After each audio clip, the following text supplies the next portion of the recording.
Olá pessoal, aqui é Elson Azevedo e hoje nós temos mais um episódio do Mente Zen Podcast, o seu desfragmentador de discos. Tudo bem, Verinha? Tudo ótimo. Hoje a gente tem aqui a presença mais que especial da Madalena Barbosa. Tudo bem, Madalena?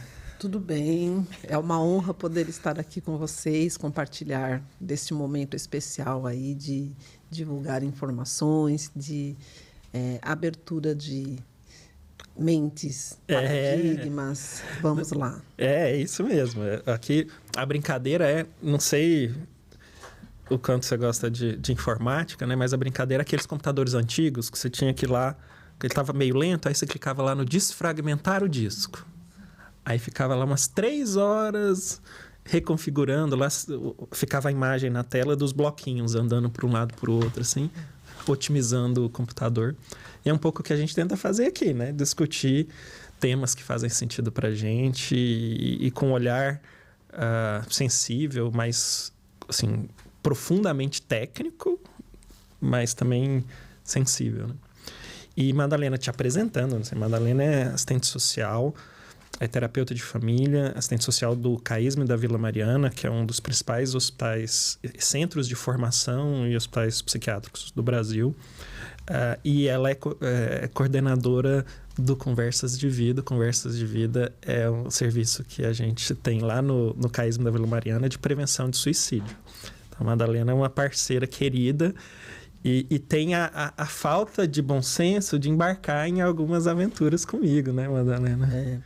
E é muito prazeroso estar aqui com vocês, né? E falar um pouco, compartilhar um pouco do nosso cotidiano de trabalho, para que isso possa ser útil na vida das pessoas e a nós mesmos. Porque nós também sairemos daqui mais fortalecidos, com certeza. O pessoal já me enche o saco e fala assim, você fica fazendo terapia com a Verinha ali, né? A Verinha... O pessoal me sacaneia. Porque, Mandai, eu sou sempre a cobaia do programa, né? Então, a gente fez um programa de mudança de comportamento. Aí, passo a passo de como mudar o comportamento. Quem foi o cobaia de mudar um comportamento sob a expectativa de todo mundo que assiste? Eu. Ou então, um dia que eu tô mais estressado, aí a gente faz um mindfulness de alguns minutinhos, a Verinha me tranquiliza. Então, Isso é a parceria, né, Verinha? Sim. Isso é parceria. Todos nós, né, e para a gente falar de saúde mental, parceiros são as coisas mais importantes. Rede de apoio, rede de ajuda, família, amigos, parceiros de trabalho são as coisas mais importantes para nos apoiarem aí na nossa saúde mental. Os pilares importantes. Porque sabe o que eu acho? Não sei se vocês concordam, assim. É um assunto que você precisa... Primeiro, o ser humano vive em primeira pessoa, né? Então, como é que eu vou falar de saúde mental se eu estou distante da minha experiência emocional, mental, dos meus pensamentos, né? Eu tenho que falar em primeira pessoa. Então, é isso. Acho que é a forma que eu acho mais correta da gente conversar. E hoje o tema é a importância da família. Aproveitando a expertise da Madá, com essa jovialidade, assim, mas já com muitos anos de estrada aí em saúde mental, né, Madá? E trabalhando como terapeuta de família. Aí, como é que um familiar... É a pergunta que a gente sempre recebe, assim, muitas vezes. Nossa, tem alguém da minha família que está muito mal, está deprimido, só que ele não está procurando ajuda. O que eu faço? Né? E eu acho que essa é uma angústia que muitas pessoas vivem, né? O que a gente faz, Madá?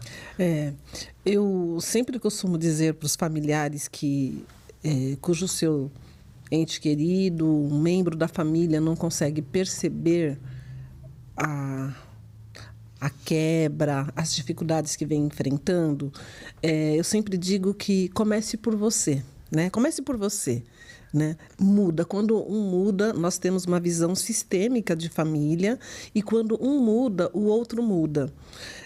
Esse olhar, quando apresentado com cuidado, com carinho, com respeito, ele acaba sendo acatado pela pessoa que está adoecida, né? Todos nós corremos riscos do adoecimento e quem primeiro percebe que tem alguma coisa errada acontecendo, né, que as coisas não estão indo tão bem, é um membro da família. Então, a relação de confiança que se estabelece com este familiar adoecido é muito importante.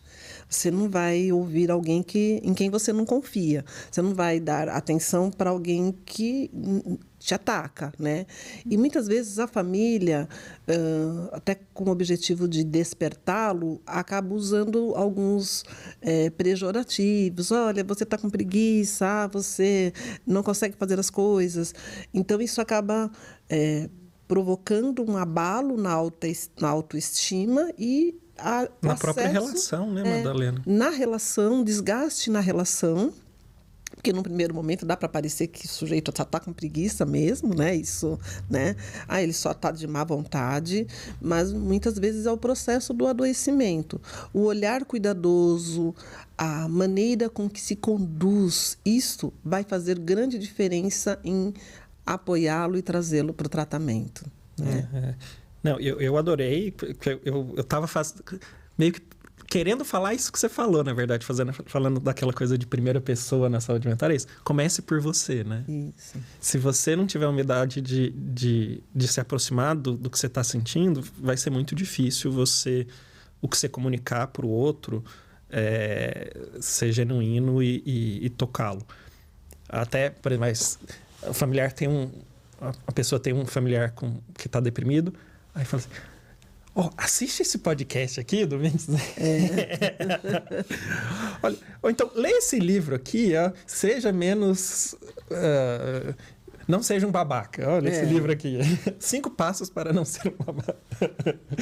É um ataque velado, né? E pensar um pouco, né, Elson, na diferença entre a tristeza e a depressão. Porque a tristeza, às vezes o familiar está um pouco mais triste, perdeu o emprego, perdeu a namorada, está com alguma perda, alguma situação conflituosa. A tristeza, ela vai passar. Né? Uhum.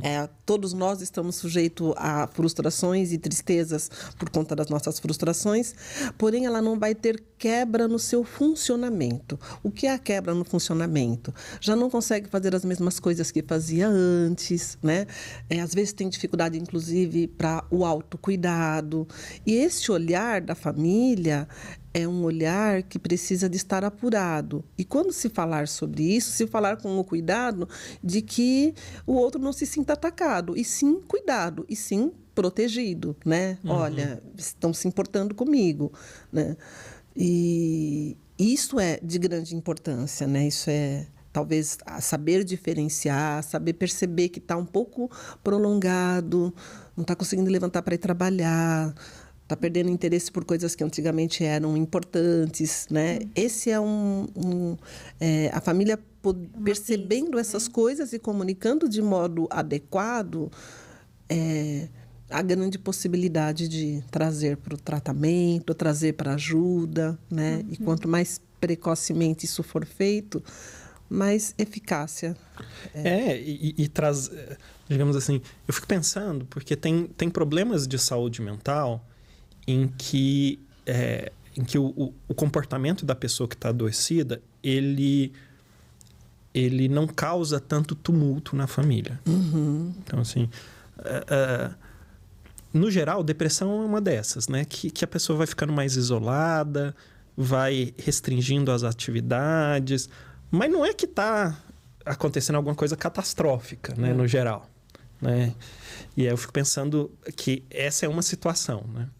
Uma outra situação são os problemas de saúde mental, que na crise há um tumulto estrondoso na família. Muda tudo, coloca, sei lá, atrapalha a rotina de todo mundo, fica todo mundo desesperado, né? Então, a gente vê isso com questões relacionadas ao uso de substância, ou situações em que há uma crise de que a pessoa perde a percepção da realidade, então ela tá com uma experiência ali de se sentir ameaçada. Então, isso é muito tumultuador, né?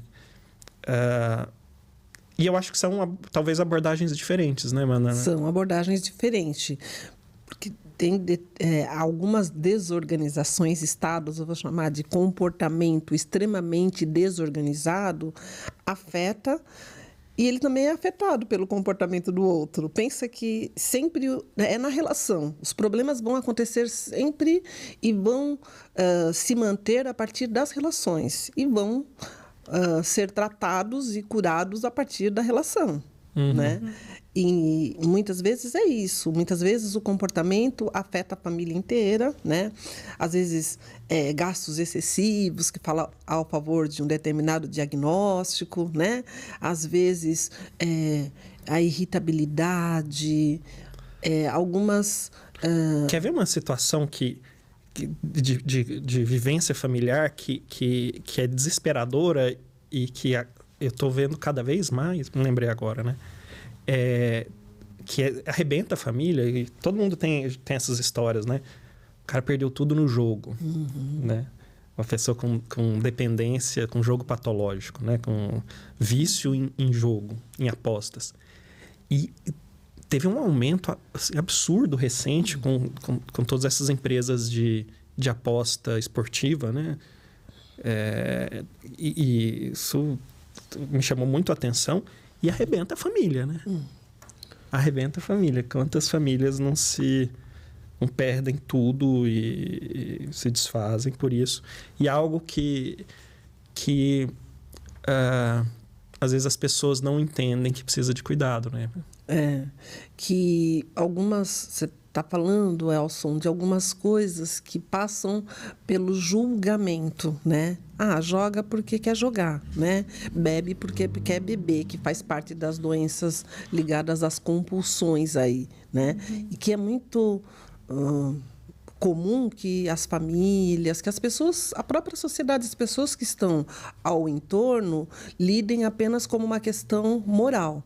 Mas não, né? É reconhecido pela Organização Mundial de Saúde, Sim. pelos... Tem tratamentos que funcionam, né? Isso. E aquilo é uma situação que traz muito sofrimento, né? Para a própria pessoa e para a família. E nesses casos, eu oriento a família a buscar a ajuda de um profissional, até para entender melhor, para conseguir lidar de forma mais adequada com isso. E quando eu falo um profissional, às vezes ir numa unidade básica de saúde, que tem sempre alguém à disposição, sempre um acolhimento à disposição. Eu acredito muito no sistema de saúde brasileiro e acredito que a possibilidade de, na dúvida, buscar a ajuda de um profissional vai sempre ajudá-lo a tomar medidas mais assertivas. Você sabe que tem algumas situações de saúde que parece que o SUS... várias, na verdade, né? Que o SUS parece que oferece mais possibilidade, né? Eu fico pensando, né? Quem transita só pelo sistema de saúde privado, né? Você está preocupado que o seu familiar está jogando, aí você vai falar isso com qual profissional de saúde? Eu vou falar isso com o meu cardiologista, vou falar isso com o meu ginecologista, com o meu urologista. É duro, né?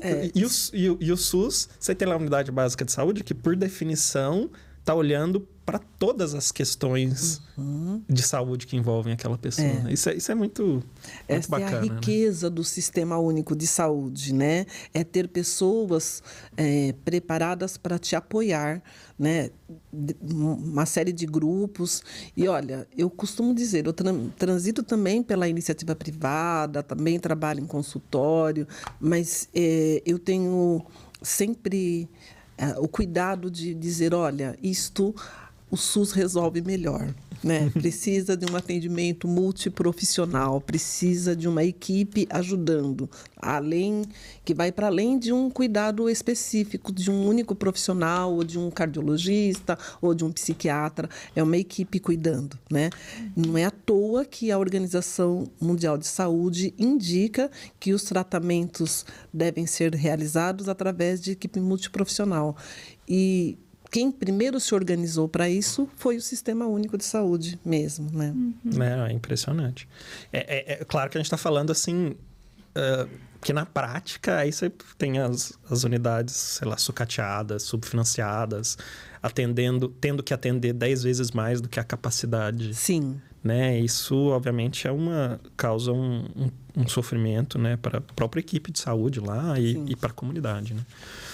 Mas em tese, né, é a melhor ideia. É o caminho de prevenção, né? Isso. Você ter profissionais que vão poder te acompanhar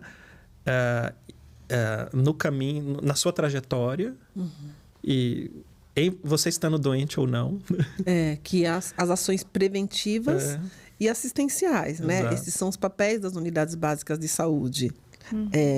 E em sentido de prevenção, essa seria a porta de entrada para o sistema e poder entender qual é o momento do que o paciente está passando, né? Nós já estamos chamando de paciente aqui, que nós da saúde temos mania de chamar de paciente mesmo, né? Não, quando a gente fala em saúde...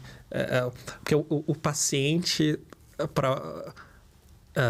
isso eu de verdade eu acho que é uma leitura rasa até do ponto de vista linguístico, né? Porque o paciente como se ele fosse passivo, né? O paciente como se ele fosse passivo, mas o paciente, a raiz da palavra é de patos, né? É de aquele que sofre, né? Não é do cara paciente, passivo, não, aquele que sofre. Então eu não tenho nenhum conflito pessoal de continuar chamando de paciente, apesar de às vezes quando a gente está em situações em que as pessoas preferem chamar de usuário ou alguma outra denominação, eu tento me policiar, mas não tenho nenhum estresse em continuar chamando de paciente. Até porque também o usuário também vem cheio de contaminação também, Sim. né? Tem outras nomenclaturas, né? Cliente. Utente, interagente, né? Para trazer dentro dessa perspectiva de que o paciente seria esse indivíduo mais passivo no processo e não também participante.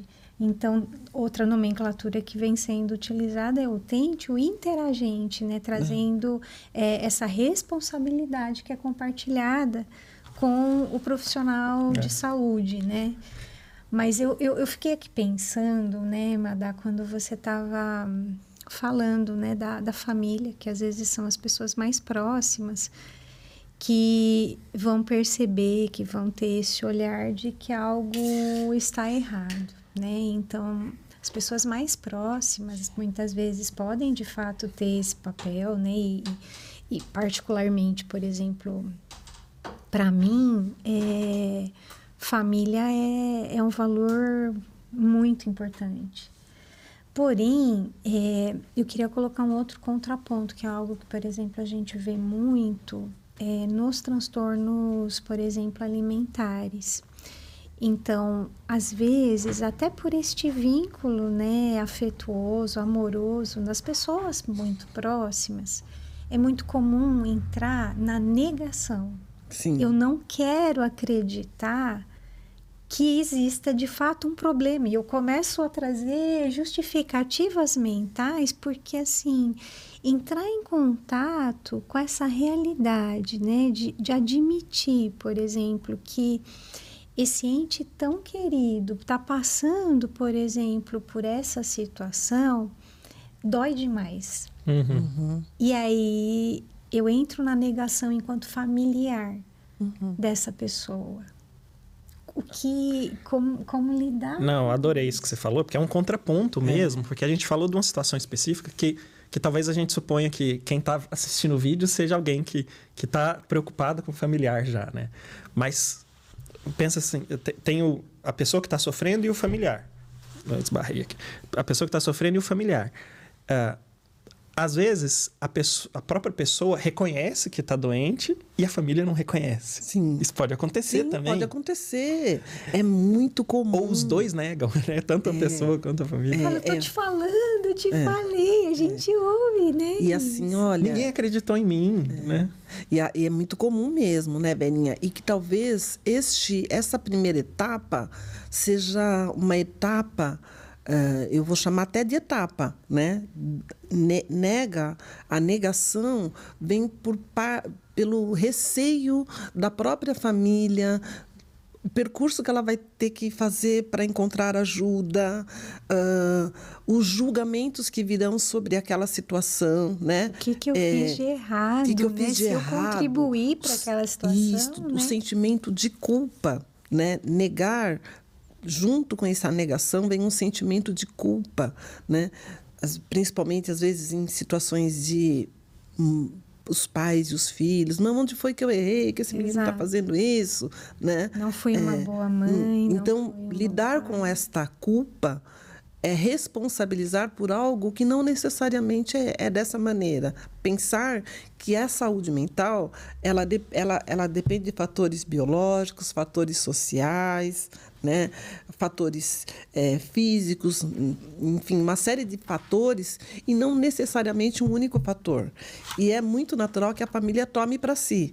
Tomando para si, fica com uma visão distorcida acerca do problema, e a negação, ela vai se arrastando, né? A gente vê isso muito comum nos problemas do alcoolismo, nos problemas da infância, né? Quando é uma criança que apresenta o transtorno mental, as doenças das compulsões, porque passa pelo viés do julgamento, né? Poxa, errei, onde foi que eu errei?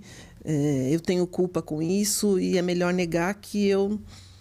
Nada está acontecendo. Negar a existência da doença, né? Não, e eu acho que tem todo um monte de coisas que vem na negação, assim, né? Isso que você falou, né? Da culpa, os preconceitos, né? Os julgamentos que se tem sobre o que é doença mental, né?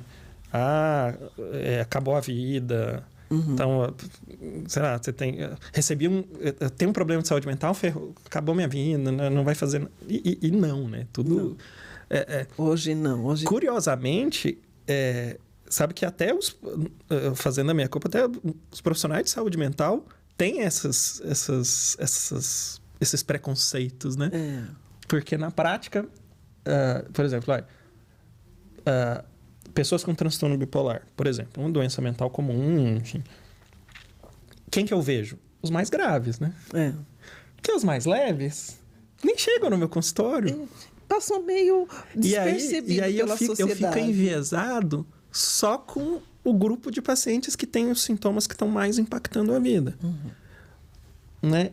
E mesmo esses que eu vejo que são provavelmente os mais graves, você vai ajustando o tratamento e toca a vida, né? Tem pacientes com transtorno bipolar, com outras doenças mentais, que às vezes as pessoas se assustam, sei lá, médico, juiz, empresário, político, tem, né? Então é delicado, mas tem essas fantasias, mas o que eu ia dizer é que tem algo natural também na negação, né, Madá? Porque você... a gente... acho que eu já falei isso algumas vezes, mas a gente tem um viés que a gente tenta... O que a gente já viveu no passado, a gente acha que vai continuar acontecendo. Então, se eu nunca tive um problema de saúde, né? Aí começa a acontecer umas coisas diferentes, eu fico achando que aquilo é temporário, é circunstancial, né? Eu interpreto aquela nova situação com a minha experiência prévia, né? Demora um tempo até cair a ficha de que mudou. A minha experiência prévia para julgar o que é isso não serve mais. Uhum. Né? Então, há algo de natural na negação também, que é esse estranhamento da situação. O nosso cérebro sempre tenta dar coerência nas coisas, né? Então, você interpreta o próximo instante com o olhar que eu tenho do passado, né? Com as minhas experiências. E aí eu tento dar coerência nessa história. Então, eu vejo com muita naturalidade também a negação, mas estejamos atentos. Uhum. Né? Ainda que o mais provável seja que o que aconteceu a minha vida inteira... O que é mais provável? O dia seguinte ser totalmente diferente dos dias anteriores, ou seja mais ou menos parecido? Ser mais ou menos parecido. Mais ou menos, né? Vai ser mais ou menos parecido. Mas esteja aberto para a possibilidade de que as coisas mudem. Porque vão mudar. A brincadeira filosófica é assim... desde que o mundo é mundo, desde que eu me entendo por gente, o sol nasce de manhã. Então, eu tenho uma confiança muito forte de que o sol vai nascer amanhã novamente. É certo. É certo. Haverá um dia que o sol não vai nascer. E acho que você brincou com a filosofia e eu gosto muito da música, né? E há uma música que diz que nada do que foi será igual o que a gente viu há um segundo. Isto é a vida, né? Mas ainda assim é vantajoso para o nosso cérebro, porque a gente precisa economizar energia.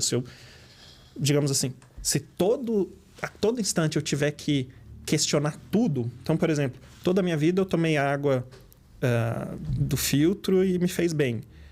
Se toda a água que eu for beber, essa água que eu fico... Não, peraí, aquela me fez bem, mas essa pode ser totalmente diferente, pode me contaminar. Será que eu bebo? Será que eu não bebo? É impossível viver, né?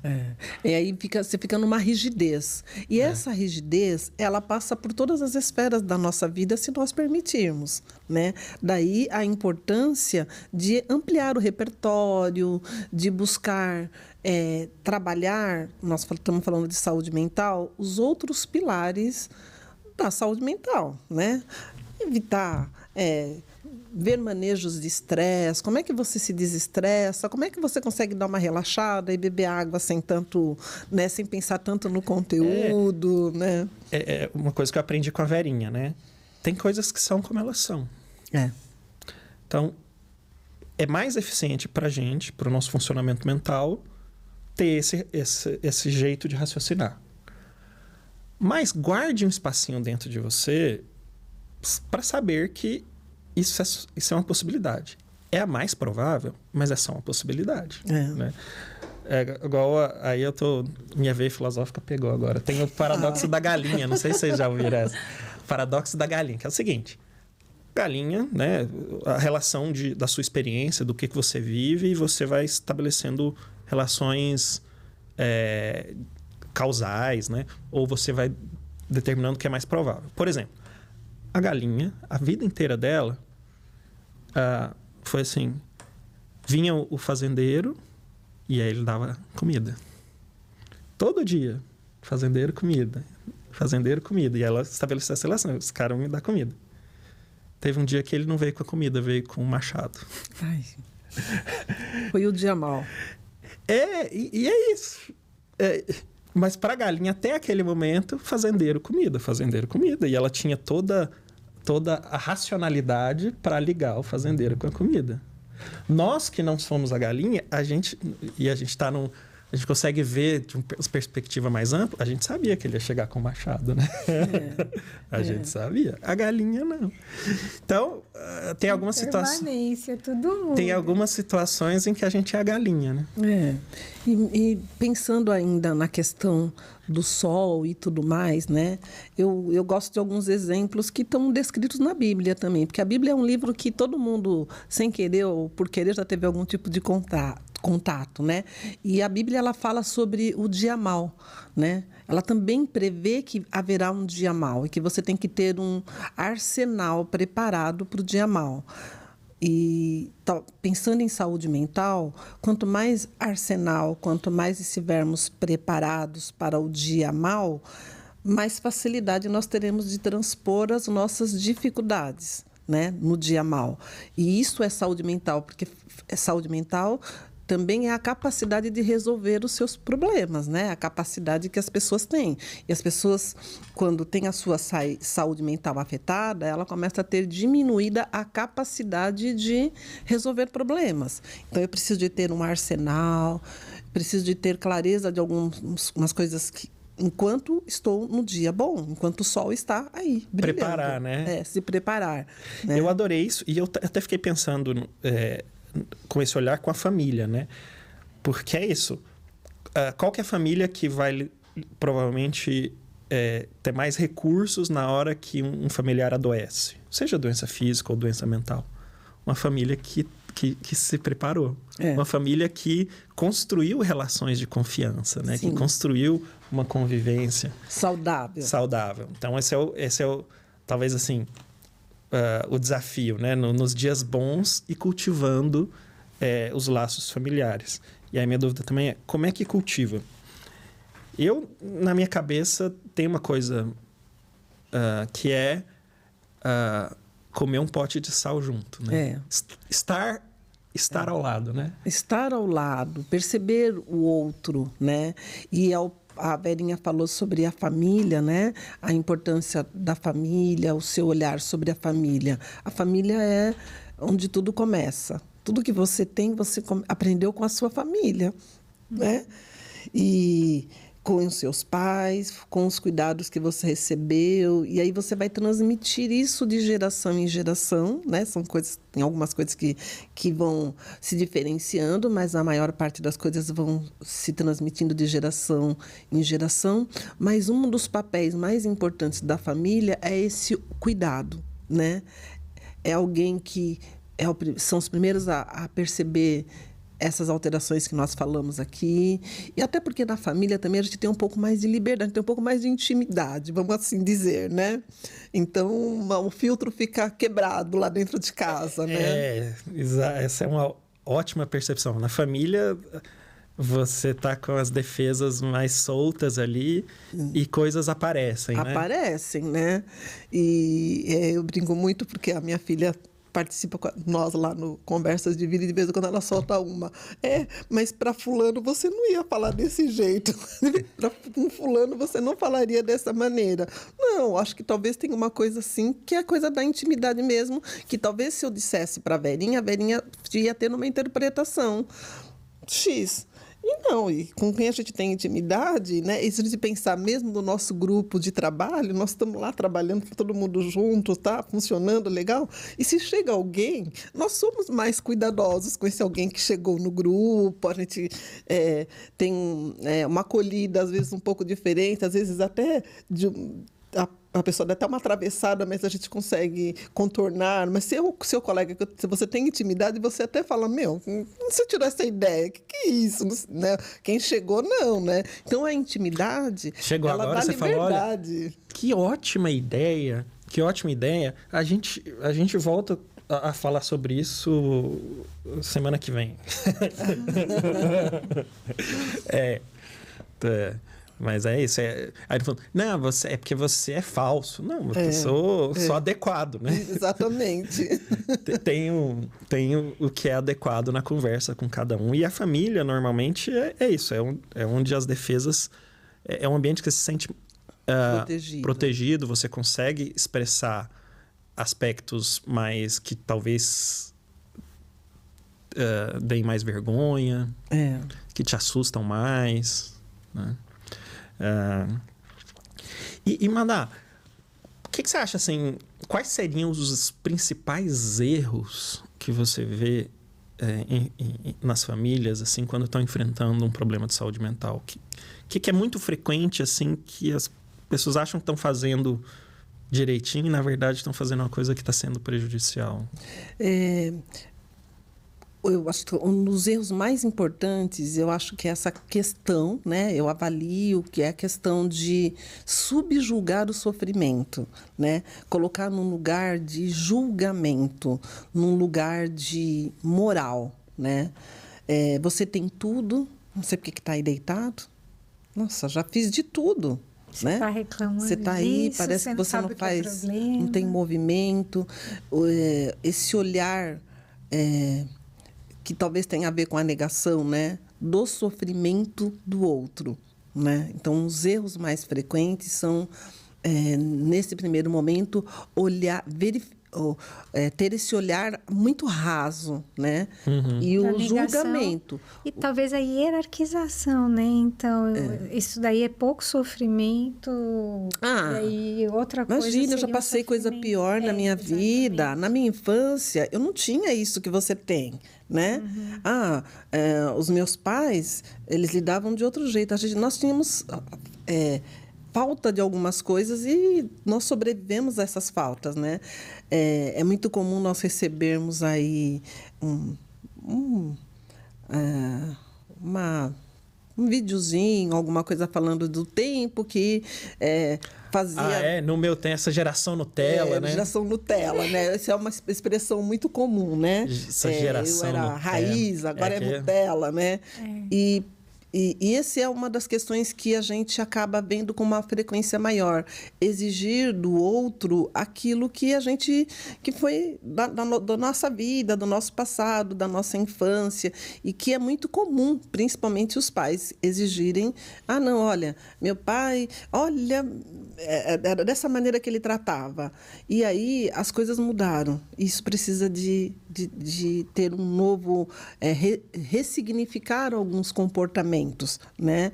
E aí eu brinco muito quando começa essa conversa, eu falo: olha, é por isso que você ficou assim, né? É por isso que você ficou assim, porque, né, houve um certo exagero, né? Então eu avalio que a questão que afasta aí é uma questão muito voltada para essa coisa do julgamento mesmo, a ausência de cuidados na condução do problema. Isso. Não, eu acho que essa é muito frequente mesmo, né? Essa parte que é um pedaço de negação mesmo, Sim. né? É um pedaço de negação. E eu tento olhar as coisas tentando tirar a parte do julgamento, né? Porque, de fato, a gente enxerga as coisas com os nossos olhos, né? Com os nossos parâmetros. Aceitar que o familiar pode ter... O cérebro daquele familiar tem outros parâmetros, a mente dele, a visão dele tem outros parâmetros, é difícil, né? E acho que quem está nesse lugar, assim, assistindo e falando: putz, mas eu tô desse jeito, não precisa se culpar, não. É difícil mesmo, né? Até porque, olha que coisa curiosa. Vamos pegar a seguinte situação. Tem um pai de família que está desempregado. E ele fica no sofá o dia inteiro. Vamos imaginar um cenário em que esse cara não tem nenhum problema de saúde. Já estou te dando essa informação. Ele não tem. Ele está assim. No outro cenário, esse cara está no sofá deprimido. Ou com outro problema de saúde mental que incapacita ele de fazer alguma coisa. O familiar também não vai ter bola de cristal, né? Assim, ele não está preparado quanto um profissional para fazer essa distinção. E a vida cobra, né? Imagina uma família em que o principal provedor não consegue trabalhar. Né? Isso é desesperador, né? E, de certa forma,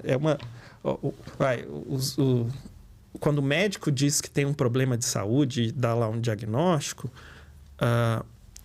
junto com essa informação que a pessoa recebe, que a família recebe, há uma certa autorização de falar assim: não, realmente, você não está em condições mesmo, eu estou te dando um atestado aqui. Você não está em condições de fazer mesmo. Então, eu estou liberando o cara para... permanecer no sofá. Temporariamente permanecer no sofá. Acho que é isso. Isso pode ser ainda mais assustador para a família. Né? Putz, sério, então agora ele está no sofá e ele tem o direito de continuar no sofá porque ele está doente. E é duro fazer essa equação. Né? E na prática, assim, reconhecer-se doente e ter esse atestado é um dado de realidade. E o estar doente é temporário, né? Estar doente é temporário e, junto com esse atestado, é preciso abrir e sinalizar possibilidades de sair desta situação, né? E até poder conversar com essa família sobre aspectos desta doença e do tratamento que se propõe, com sinceridade, né? Que cenário que é possível, diante desse cenário, o que nós podemos fazer, o que nós podemos construir juntos para sair do sofá. Né? E é uma construção. Tem uma parte que é o papel da família, uma parte que é o papel do próprio paciente, né? E outra parte que é a construção disso, né? E construir a possibilidade de ajuda. Olha, isso não é para sempre, né? E talvez o Elson tenha uma experiência maior com a questão de eu vou ter que tomar remédio o resto da minha vida. Não, eu não vou tomar o remédio porque eu vou ficar dependente dos remédios. Um monte de fantasias, né? Tem uma série de fantasias. E junto com essa coisa na medicação, e acho que a gente viveu até recentemente isso, né, num atendimento, é abrir possibilidades do que é possível de ter outras ações também que podem fazer parte deste tratamento. E que podem abrir janelas, abrir portas, e, enfim, são chaves que vão fazer com que haja uma esperança, né? Talvez a palavra aqui seja esperança de que o sol vai brilhar novamente. Né? E uma coisa que me ocorre é assim, não tem fórmula de como agir certo enquanto família em sofrimento. Quer saber? É difícil para burro. É difícil. Aí eu lembro da Verinha, que é aceitação radical. É difícil. Mas não quer dizer que é difícil e não tem saída. É difícil, não vamos dourar a pílula. Tipo, você tá com um familiar que você ama deprimido. Imagina a situação da depressão pós-parto. Um casal que sempre sonhou ter filhos e tal. Aí tem o filho. Acontece da mãe ter depressão pós-parto ali com 2 meses. Olha o tanto que isso é disruptivo para a família e até se perceber que isso é um problema de saúde, e aí vai criando um monte de fantasias. Nossa, porque não... eu achava que eu ia ser uma boa mãe, não sou péssima, não sei o quê. Passa pela autoestima, né? E o quanto é difícil. Então, qualquer adoecimento, não só de saúde mental, eu diria qualquer adoecimento... É muito difícil para a família e não tem como dourar essa pílula. Então, não se sinta assim, nossa, estão aí os 5 passos para lidar melhor com... Esse corte é bom, né? 5 é pouco. 5 passos para resolver todos os problemas de saúde mental na sua família. Não existe. É muito complexo e os passos que vão funcionar para a sua família não vão funcionar para outra. Algumas coisas são comuns, né? Mas eu acho que é uma premissa. É difícil... Os caminhos da sua família vocês vão encontrar, mas precisa entrar com espírito leve e com abertura. Tira as certezas. As suas certezas, os seus... e vai descobrindo junto. E se você errou, você interpretou errado, desculpa, na próxima eu vou tentar não interpretar errado. Quer ver uma coisa, um erro que eu acho muito frequente, Madá? Que às vezes até o profissional cai nesse erro. É falar assim... normalmente é quando começa o tratamento, né? E aí as coisas ainda não estão funcionando. Mas também você não está se ajudando. São palavras, Você não está se ajudando. Parece que ele não quer, ele continua... Ele fica só pensando coisa negativa. Ele não está se ajudando. Né? Ou então, está boicotando o tratamento. Isso é um erro muito comum, assim, e que fecha portas ao invés de construir possibilidades, né? E a hora que você estava aqui falando, eu estava pensando na própria questão da construção disso, né? E acho que talvez a Verinha também tenha bastante experiência aí na área alimentar, que às vezes é preciso que a família inteira se envolva naquele processo, inclusive no sentido, olha, nós estamos falando aqui de saúde mental, mas tem transtornos alimentares que a família inteira tem que estar envolvida no processo. Não adianta ter um diabético em casa e ter uma geladeira lotada de doces porque o diabético é ele, né? Uma família que tem alguém com dependência de álcool. Não, mas em todas as reuniões... O cara parou de beber, mas em todas as reuniões de família tá todo mundo enchendo a cara. Menos ele. Menos ele. Eu não queria estar nesse papel, não queria estar nesse lugar, né? É duro, né? Então, acho que são questões que a mudança envolve a família inteira. E se você envolver a família inteira no processo... Por isso que eu gosto muito da terapia familiar, porque ela responsabiliza cada membro pela parte que lhe cabe, né? Nunca é apenas um sujeito, é sempre a leitura sistêmica e como que a família vai fazendo as suas negociações, como que ela vai resolvendo os problemas. Isso vai fazer a diferença no resultado, né? Então, envolve... É trabalho para todo mundo, né? Como é um espaço de cuidado, é onde as pessoas esperam ter uma proteção maior, envolve mudança de vida para todo mundo, né? Seja qual for a doença, né? Seja qual for o transtorno que a família estiver vivendo. É um problema financeiro? Tudo bem, nós vamos sentar, vamos abrir as contas, vamos ver. É que as famílias não têm muito esse costume, né? Mas o caminho ideal seria esse, né? A família saudável, as pessoas, elas trocam. Tem uma diferenciação? Tem uma diferenciação, mas tem algo vamos dizer, que a gente chama de homeostase, que mantém essa família unida, que não pode ser a doença. Né? Então, eu vou torcer, eu vou fazer, eu vou colaborar para que esse membro saudável, né? Porque vamos pensar que é um corpo, e aí, se um adoece, né? Não tem como o outro não ser afetado, né? Madá, que sacada, adorei isso que você falou, que é o seguinte, aí estamos aqui no tratamento, e aí o adoecimento vira a única coisa que liga aquela família. Precisa de mais. Precisa construir mais. Isso. Até porque, óbvio que quando está numa crise, aquilo contamina, desesperador, etc. Mas, assim, é preciso ter outras formas de... Pontes de relacionamento, né? Outras formas de energia, outras formas de troca. A gente acaba vendo isso muito, Elson, em famílias com crianças, né? Que o casal está lá numa crise e a criança apresenta o sintoma. Eu sempre falo que criança nunca está doente sozinha, né? Ela abriga muitas vezes as tensões familiares, né? Ela virou dó, e aí, na verdade, tratar desta criança e não tratar deste casal, daqui a pouco vai aparecer uma outra doença. E algo que se mantém. Porque esse casal, às vezes, está unido para cuidar dessa criança. E a criança percebe, tá? Ela sabe que se ela ficar doente, os pais vão ficar unidos. E aí é algo subjetivo, é algo do inconsciente e dali a pouco traz uma nova situação. Então, pensar em tratar o sistema, né, enquanto sistema, olhar para o global é de grande importância. E é isso. É extremamente importante, até porque é muito poderoso. Tem muito poder no que a família pode proporcionar. Né? Então, ainda que... E não é pela...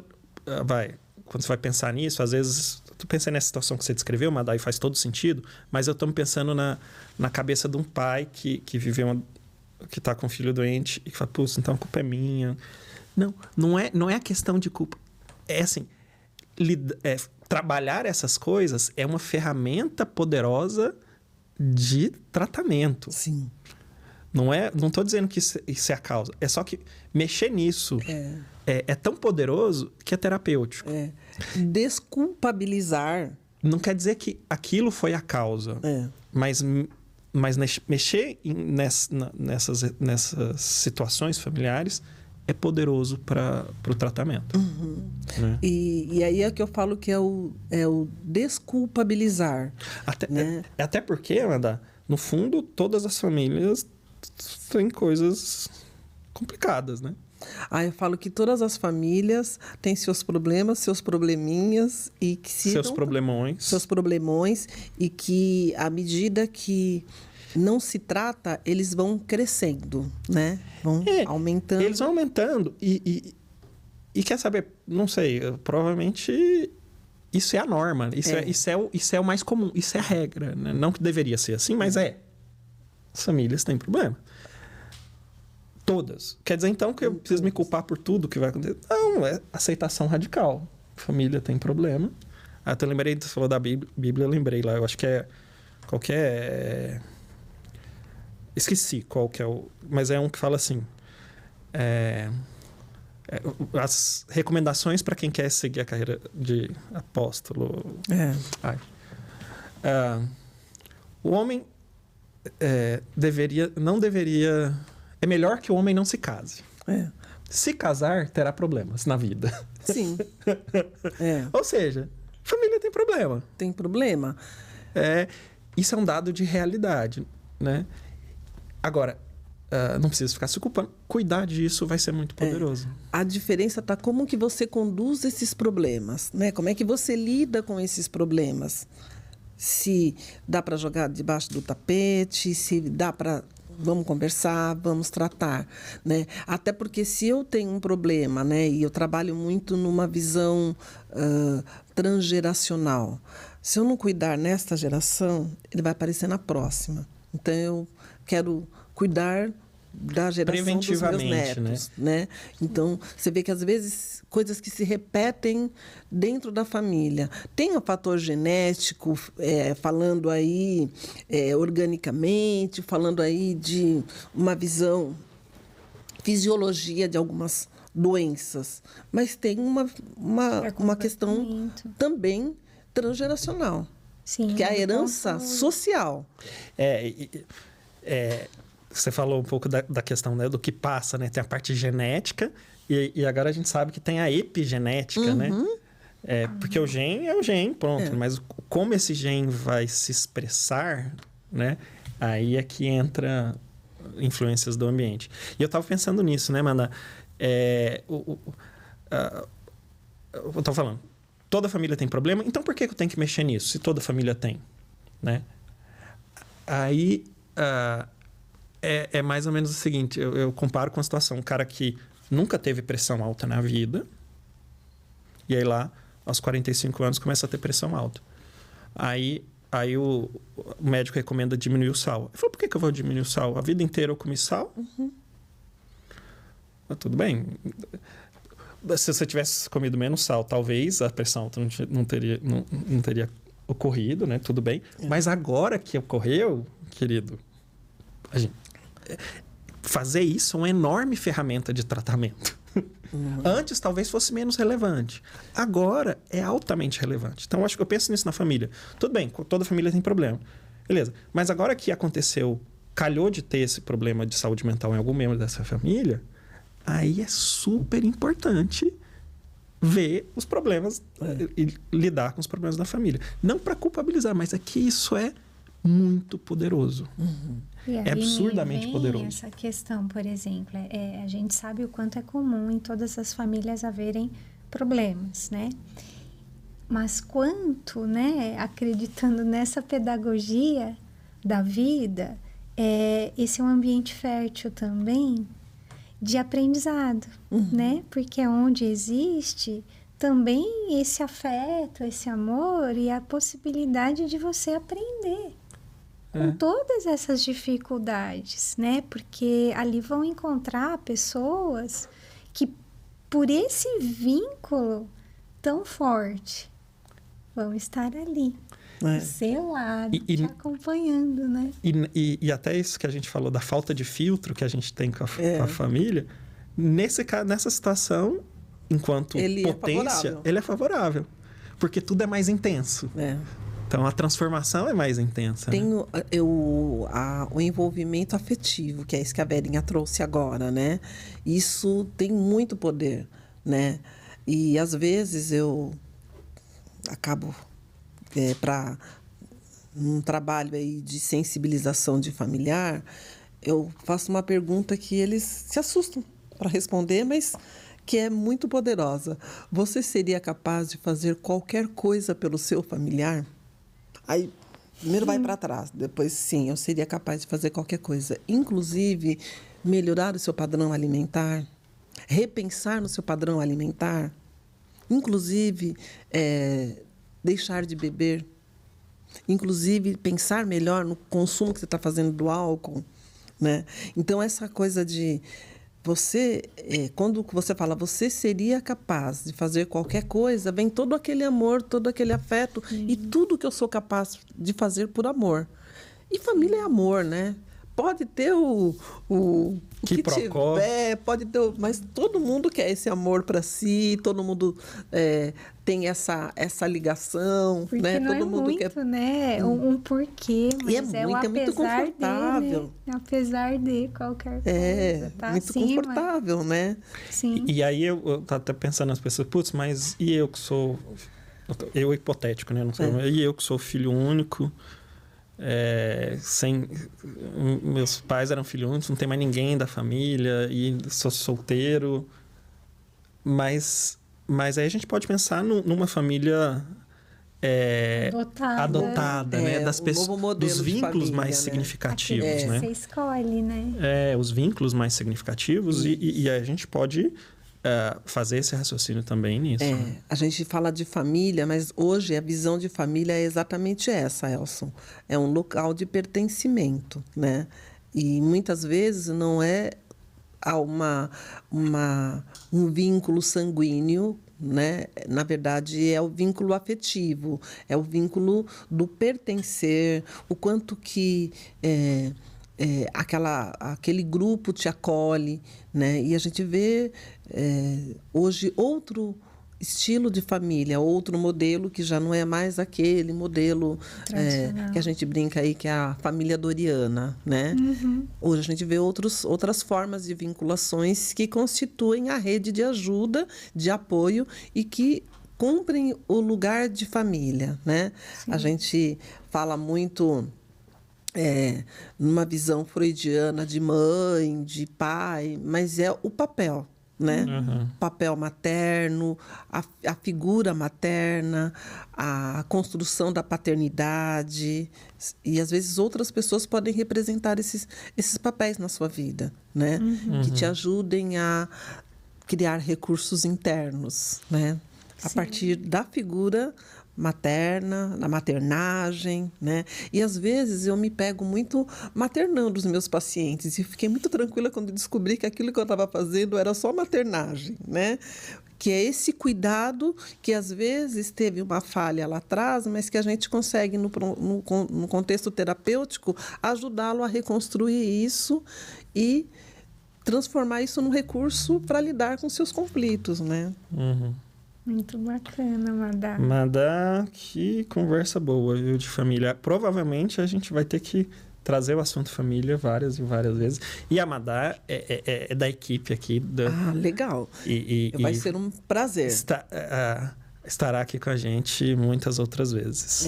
Acho que talvez eu finalizaria exatamente... Não sei se nós estamos finalizando, né? Finalizando. Mas eu finalizaria exatamente para que você olhe o seu papel. Não apenas porque eu sou a mãe do Joãozinho, eu sou a mãe do Pedrinho, eu posso fazer esse Não papel, pergunte né? o que a sua família pode fazer por você. Pergunte o que você pode fazer pela sua família. E que você pode, muitas vezes, ser a família de alguém. Né? Alguém que é esse caso que você trouxe, Elson, que não tem essas figuras tão presentes, mas que você passa a ser essa figura, né? Você empresta um pouco ali, empresta esse papel, e isso é de grande reconstituição, né? É de grande apoio, de grande ajuda aí na construção de recursos para lidar com conflitos, para lidar com problemas, para ressignificar até a ausência, a falta, né? Mas que é muito importante para a saúde mental. Muito bom, adorei. Perfeito, Madá. Foi ótimo, Madá. Tem cabeça borbulhando aqui com muitas perguntas. Eu pensando na minha família. Também. Cada podcast conteúdo para muito Acho que é legal nós podermos pensar nas nossas próprias famílias, porque nós vamos com as outras famílias e com os cuidados, né? Já diria aí o autor, que não é frase minha, né? Nós vamos com o outro até onde nós vamos com a nossa própria história, até onde nós vamos com a nossa própria família, né? E aí eu só consigo cuidar da outra família se eu conseguir olhar para a minha própria família. E aí eu lembro que no grupo, assim, em algum momento, não lembro como é que surgiu, se foi você que propôs, mas você estava dando aula sobre genograma, né? E aí, vamos cada um fazer o seu próprio genograma. Não. Não mexe nesse vespeiro aqui, não. Eu tô naquela família, naquele caso do cara que falou que ainda não teve pressão alta, então pode comer sal, né? Então deixa meus problemas familiares aqui. Não deixa eles quietinhos aqui. Sim. Mas tem que olhar. E o genograma é uma ferramenta poderosa para a gente destravar as nossas emoções, destravar sinais. Estou falando de um instrumento agora, que a gente pode um dia falar só sobre ele, né? Que é um instrumento muito legal de trabalho e que as pessoas podem elas mesmas fazerem, né? Elas mesmas podem com a ajuda dos profissionais e talvez em algum outro momento aqui a gente falando um pouco disso, cada um estiver vendo o podcast consegue fazer a construção e entender algumas coisas, né? Que precisam ser tratadas, que precisam de ser olhadas, que muda toda a história. Sim. As ferramentas. Mas eu adorei a sua pergunta, né? Você seria capaz de fazer? Sim. Qualquer coisa. Perfeito, Madá. E se a resposta for não? Nunca é não, viu? Porque ela tem... até se ela for não, ela precisa ser trabalhada, né? Sim. O que fez você ficar tão magoado assim? Por que você está tão zangado?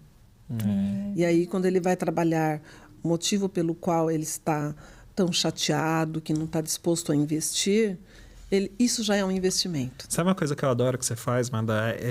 Que você, normalmente é no primeiro encontro, né? Aí você tá com a família lá, aí você fala... apresenta o seu familiar, por favor, né? Então, não é cada um se apresentando, é um apresentando o outro, né? E, neste momento, é interessante que aparecem coisas que o outro nem sabia que o familiar tinha na cabeça sobre ele, né? Tanto em qualidades quanto em dificuldades, apresenta ao seu familiar. Aí ele vai ver como ele é visto pelo outro também.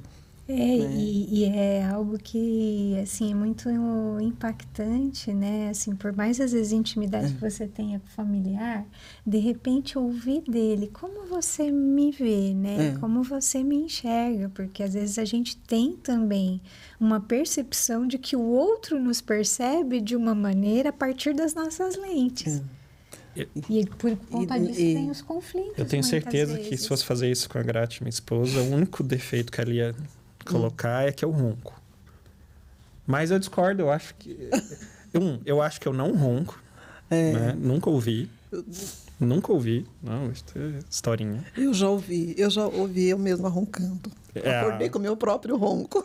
Eu não ronco. Não posso nem dizer que eu não sabia. E ainda que eu roncasse, Madá, o ronco é uma defesa primitiva para de noite predador não vir lá ameaçar a família. Então, o ronco afasta lá os leões, os tigres, né?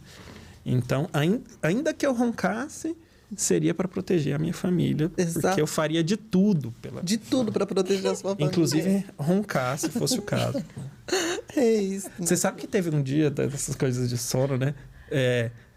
Eu sonhei que eu estava jogando futebol, um jogo do Galo. Eu tinha acabado de assistir um jogo do Galo, né? Aí, dormi.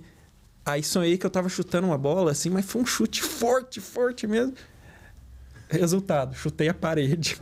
Quebrei o pé, quebrei o dedo do pé. Tive que ir no pronto-socorro. É verdade. Eu me lembro do dia que você chegou lá com... Então, Quando o sonho se torna realidade. O sonho se tornando realidade. A vida real, né? Então tá, gente. Obrigado, viu, Madá? E com certeza você vai estar em novos episódios. Excelente, Madá. Obrigada. A equipe Mente Zen, né? Sim. Muito bom. Sim. Então, pessoal, com isso a gente encerra mais um episódio do Mente Zen Podcast e a gente se vê no próximo vídeo.